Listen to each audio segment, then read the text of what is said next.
I drove an ice cream truck for a couple of years. I kind of did everything I could to earn money to travel the world. After a part-time job at a local restaurant, I was getting bored in a small town. I was planning to go out and get on the roads. I had this one friend from school who told me she has got a permanent job as a chef in California. I remember she had an ice cream truck, so without wasting any more time, I asked her if I could rent that from her to make some money. I won't lie, she not only gave me the truck forever, but didn't even take a single penny from me. So with an entrepreneurial attitude, I started my mini business. I had no idea that I always had a knack for the food business. I started to travel in that truck and sell ice cream for a living in the entire Oklahoma area. I renovated the truck with my hard-earned savings and started a new chapter in my life. I generally stopped near playgrounds and schools in the evenings. The fun part of the job was to see kids chattering around me with excitement and laughter. After a month, I became familiar with the kids. I remember every little face to whom I sold ice cream. It was a warm summer afternoon, also a holiday. Expecting the children to come early to the park, I started driving the truck to the location. When I reached the park, I saw children have started to arrive. I pulled the truck under a tree near the sidewalks and rang the bell attached to the truck. They all gathered around the truck and started asking for their favorites while raising $1 with their tiny hands. It was like feeding 1,000 tadpoles in a small pond. I was busy distributing the ice cream when my eyes went to a little boy sitting at some distance.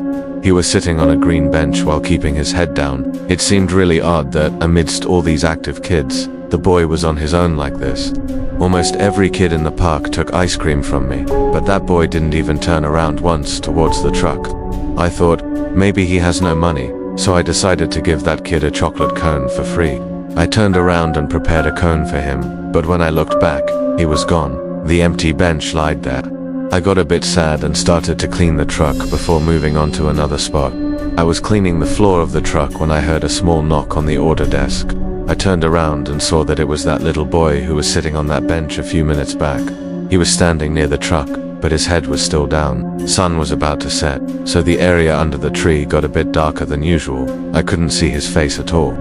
I asked in a cheerful voice.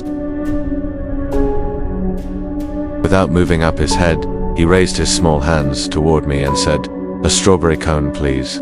His fingers were dirty and there were mud under his nails. It seemed like he dug the ground with his small hands just a few moments back. I gave him the strawberry cone but refused to take the money. But he didn't move away.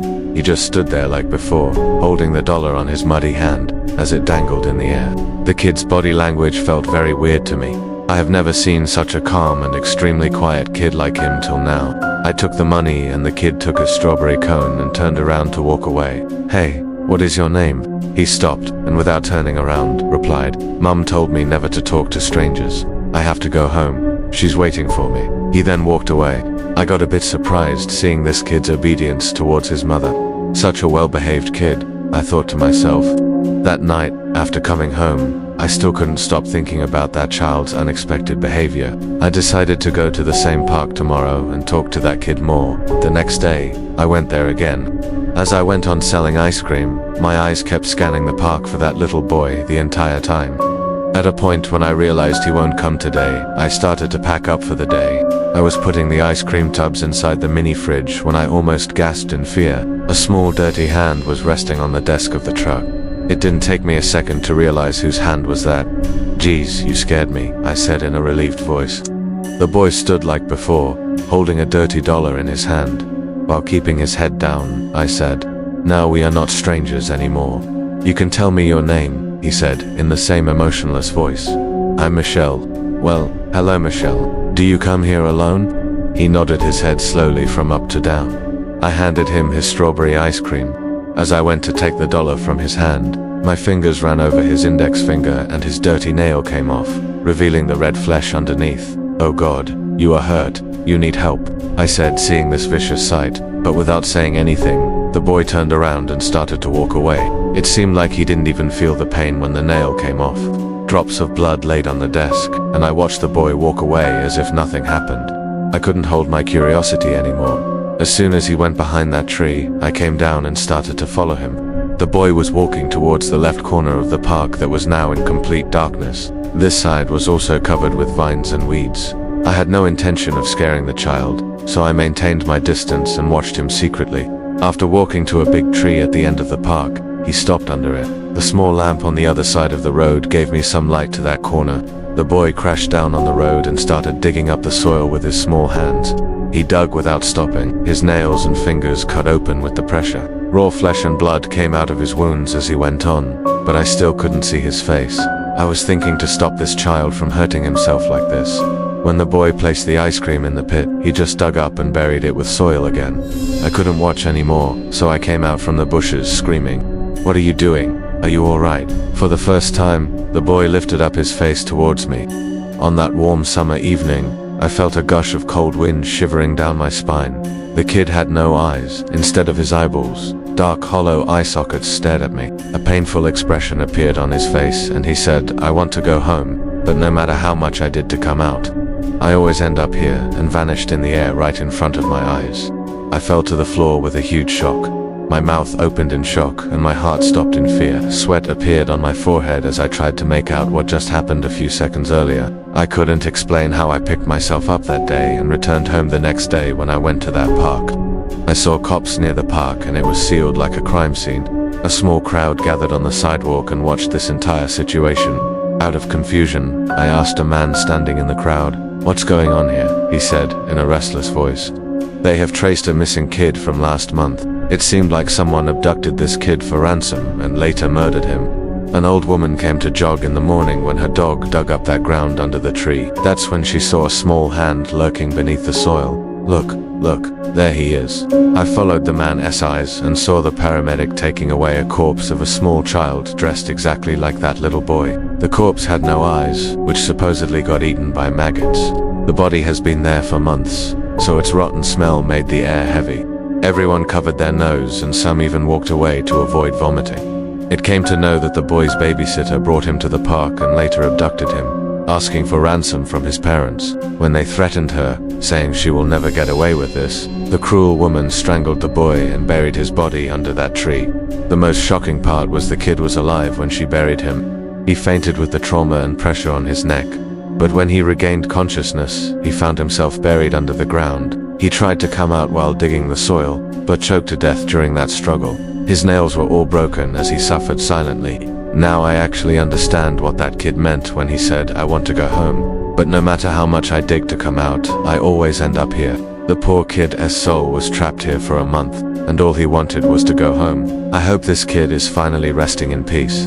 And to that babysitter, make she rot in jail for her entire life. Hey guys, I see many of you commenting on my videos that this channel deserves 1 million subscribers, but I also see the percent of people who watch my videos are actually subscribed to the channel. So if you like the content, want to support my channel, and want to see this channel reach 1 million subscribers, or maybe 500,000 subscribers, then go ahead, subscribe and hit the bell icon. It's free and you can always change your mind later. It happened when I was 13. I was in the 8th grade at the time. I remember the time well, as a lot of kids have been going missing from our neighborhood. I remember the first child to go missing. His name was Matthew Smith and he was our neighbor's son. It gave me a lot of trauma going to school the next day and not seeing one of my classmates. The weird activities had also put our town in fear as the cops had no idea where the kids were or who was taking them. But amidst the horror of it all, there was a ray of hope that appeared as a shining light for us kids, and that ray of hope was Mr. Williams' ice cream truck. Mr. Williams was a man who regularly sold ice cream to our neighborhood. Every time I came back home from school, his ice cream truck would always be packed with kids. And while I believed he was a good man, most things about Mr. Williams was odd. First of all, he didn't drive a normal ice cream truck, as the vehicle he drove looked more like an RV than a truck, as it was much bigger than regular ice cream trucks. Secondly, he always had this weird ecstatic look on his face every time he saw children, as I remember the first time I met him, and he looked at me with wanting eyes like I was a treat. Finally, last weird thing about Mr. Williams was the distinct taste of his ice cream. It's really hard to explain, but you know how vanilla ice cream tastes the same regardless of which store you buy it from. Well, no other ice cream tasted like the one made by Mr. Williams, as whatever ingredients he used gave his own ice cream its own unique taste, and it was still sweet at the same time. I don't know what was in it, but I always craved the distinct taste of his particular ice cream, and I knew I wasn't alone, as every other kid always wanted it too. Visiting his truck soon became a tradition for me, till a weird occurrence that happened one afternoon. I had just come back from school and as usual, I went to get some ice cream at Mr. Williams' truck. It was pretty crowded as other kids were rushing to get there, so I decided to wait out the frenzy by going to the back of the truck. As I stood there waiting, I began to hear muffled noises coming from the back of the truck. I got curious, so I started to walk towards the truck, so that I could try to make out what the noises were. I reached the door and I was about to place my ear on the door. I heard a loud guttury scream come from the truck. The scream startled me, so I immediately arched back and fell on the floor. I was confused and scared at the same time as I began to ask myself, why was there a scream coming from the inside of an ice cream truck? At first I thought Mr. Williams was in trouble, but as I began to think more deeply, I realized that the high-pitched scream belonged to a child. Numerous thoughts started running through my head as I sat down there, too scared to move. Eventually, everything became quiet as the screams of the excited kids rushing for ice cream had died down. As I get up to move, that's when the back of the ice cream truck opened up and Mr. Williams walked out. As he saw me sitting down on the floor, he looked at me with concern, turned eyes and said, "Tracy, isn't it?" I was still scared, so I didn't answer. He then continued with, "What happened to you? Did you fall down? You look pale as if you've seen a ghost." I still didn't answer, but I just did the first thing that popped into my mind and I bolted. I ran all the way to my house and I locked the door behind me. That night, I went to bed with only one question on my mind. Who was the child who screamed in the back of Mr. Williams' truck? Throughout the following week, I avoided Mr. Williams' truck, as I was still a bit scared due to the incident. With every passing day, I delved deeper into my thoughts as I felt my curiosity eating at me. The next day, when I came back from school, I quietly slipped out of the house and I made my way to Mr. Williams' van. As usual, it was really crowded and busy, so I missed all the rowdiness, found my way to the back of the truck. The doors were closed. I stood there for about 30 minutes with my thoughts and I eventually gave up. I didn't hear anything, so I turned my back to leave, and that's when Mr. Williams emerged from the back of the truck. He was taking out what seemed to be trash, and as he walked down the streets to where our garbage cans were situated, I noticed that the door was slightly left ajar. I knew I had heard nothing while I was waiting, but something told me to take a peek inside, just to clear all doubts. So I walked forward and I peeked into the van. It was pretty dark inside and I couldn't see anything, so I decided to get in and take a better look. So I walked in. The inside of the van looked like a small room, so I decided to take out my phone and use its torch to look around. At first I was confused as to what I was seeing, as posters and pictures of little children were plastered all over the walls. There were notes all over the place, and everything seemed wrong about the scene. I began to walk forward when I felt something brush my leg. I looked down to see I had passed a slightly large dog cage. I was about to peer in to see if I was brushed by the paw of the dog, and that's when I saw a little human hand pressed against the cage. I was shocked, so I instinctively arched back. I knew I had seen a child's hand, but I had to make sure, so I summoned the courage and I peered in. That's when I saw a young, gagged child stuffed inside the cage. I held myself from screaming and I began to back away. It didn't take long before I bumped into something. I quickly turned around to see an extra 4 cages. Each of them held more gagged children inside. Before I could scream, the lights came on and I heard Mr. Williams' voice say, "I see you found my children, Tracy." I slowly turned around to see crazy-looking Mr. Williams smiling at me.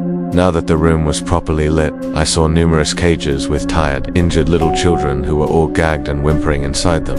"What is this, Mr. Williams? So it's you who's taking all the kids away?" I blurted out, taking he asked. No, you see, Tracy, these kids came to me. I didn't take anyone, liar," I screamed back. "It's obvious that you took them, but why? Why would you do such a thing?" I asked him in tears. "Why would I?" he shouted back at me, obviously frustrated. Why would life give the beautiful gift of children to everyone but me? I'd be a great father. I've always loved kids, but I can't have them. It hurt me deeply, but I wasn't gonna bitch about it. So, I decided to collect them, to take them by force. And as you can see, I have amassed quite the collection. He spoke like the children weren't living, breathing human beings. He spoke like they were memorabilia. And it was one of the most horrible and horrific things I had ever heard. When he was done speaking, a tense silence filled the van. I tried to move forward, but he blocked my way. I stuttered, "But please let me go." And that's when he replied, "I'm afraid I can't let you do that. You see, I've had my eye on you for a while now, Tracy, and I think you'd make a great addition to my collection.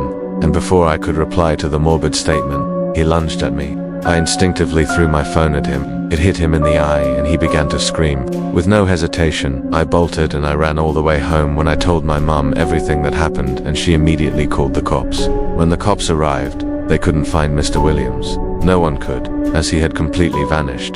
The incident traumatized me for the rest of my childhood, but with a lot of therapy, I moved on. Although I always jump at the sound of an ice cream truck, as I know Mr. Williams is still out there collecting children and spreading his ice cream. I loved ice cream as a kid. I mean, what kid doesn't? I lived in a hot state too. So for kids in my town, hearing the ice cream truck jingle after a day hard at play was like seeing an oasis in the desert. My friends and I always made sure to have a tinner in our pockets in case the ice cream truck ever came around. We all recognized the ice cream man by his face with how often we saw him, and in return, he remembered all our names. Eventually we learned his real name and started calling him by it instead of sir.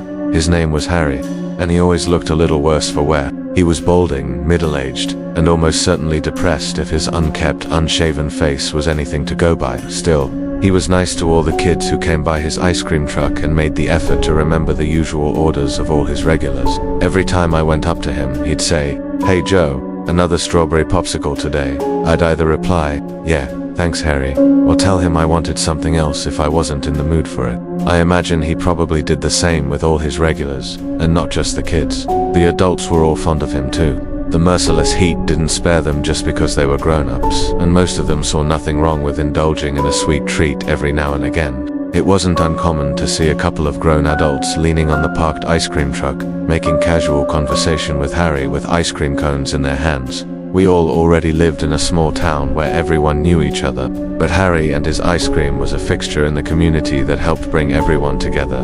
I think Harry liked having things that way too. Unlike us kids, he was able to get more off his chest talking about his life with other grown-ups. I'd sometimes overhear my own parents chat about how rough Harry's life had been, and what a good man is to still be so kind, regardless of the fact. I don't know the full details, but I'd heard enough about him from bits and pieces of conversations over time to know that he was divorced, and that his son was in prison for some sort of violent crime. I try not to think too much about it, though it wasn't like I could do much to help him anyways. I was just a kid, and as far as I was concerned, he was just a friendly local ice cream man who everybody liked, and will always be there on a hot day to give us a cold treat. Those happy days wouldn't last though. I was walking home late after hanging out at a friend's place. Since everyone in the neighborhood knew each other, my parents didn't really have a problem with 10-year-old me walking the streets alone. It was a hot afternoon and the path back home was long, so I was excited when I noticed Harry's ice cream truck coming up the road besides me. The fact that the ice cream jingle was unplaying from the speakers like normal should have been a red flag, but at the time, all I could think about was, not much. I wanted a strawberry popsicle to beat the heat. I waved down the ice cream truck and waited for it to park. When it did, I rushed over to the side stall, expecting to see the town's favorite boomer. Instead, I was met with someone else entirely. He was a much younger man than Harry, who'd I'd never before seen in my life. And although he smiled as he greeted me, it lacked the friendly warmth I'd expect from the ice cream man I know. "Hey there, kiddo, what are you having?" "Strawberry popsicle, please," I told him. "One strawberry popsicle coming right up." The man disappeared into the truck for a moment before emerging with a wrapped red popsicle in his hand. I took it from his hand and noticed that the clear plastic packaging had become slightly torn. It wasn't an unusual sight. The plastic they used for these was as cheap as they came. What was odd was that I could see the popsicle had already partially melted, smeared the clear plastic with blobs of red. Whoever this new ice cream man was, he wasn't quite as thorough as Harry has been at his job. "This is $1.25, right?" I asked as I rummaged through my pocket with one hand, while holding the steel packaged popsicle on the other. The young man held up his hand. "No need to pay," he told me. "Consider it a gift from me to you." I started to like this guy a bit more after he said that. "Gee, thanks." Actually, his eyes darted left and right, as if to see if there was anyone nearby. "How about I treat you to some more free ice cream in the truck?" "Why would you do that?" I asked, starting to get suspicious again. "See, I'm new here in town and I want to get along well with the kids here, so why don't you come inside so we can have a little chat? I'd love to get to know more about this place." No thank you," I told him. "I actually have somewhere to be right now." "Oh well, that's a shame." The man was smiling, but I could see from his eyes that he was angry. Take care then. He drove off and I continued my walk home while trying to enjoy my popsicle, which was hard to do with how odd it was. Most of it still tasted like strawberry, but there was also an underlying metallic tint to it that I couldn't quite place. In the end, I couldn't even bring myself to finish the whole thing in one go with how strange it was. When I got home, I put the weird half-eaten popsicle in my freezer to continue eating later and went about the rest of my day as normal. The next day I went downstairs from my room to see the face of the new ice cream man plastered on the news. My parents were both watching it with watery eyes. I was only somewhat shocked to see him there, but I didn't realize why my parents were crying until I listened to the news myself. The young man had been caught by the police in the middle of trying to coax another kid in town into his ice cream truck. They ended up inspecting his ice cream truck for it and found something that left the whole town shaking. Inside the freezer was the bloody body of Harry. His throat had been slit open and he'd been crammed right alongside the ice cream he'd been selling. I realized with horror that the metallic taste I got from that strawberry popsicle the other day was Harry's blood trickling from his still fresh corpse onto the packaged ice cream being sold. The news went on to explain that the young man, Harry's murderer, was none other than Harry's own son. He owed money to someone very violent and was planning to sell his own father's organs on the dark web to pay for it. He was even willing to kidnap kids to sell to pedophiles of those dark recesses of the internet. And if not for my common sense, I could have very well been one of them. The whole town mourned the loss of their friend, while his traitorous son rotted in prison. Hopefully, he'll stay there for the rest of his miserable life for what he did.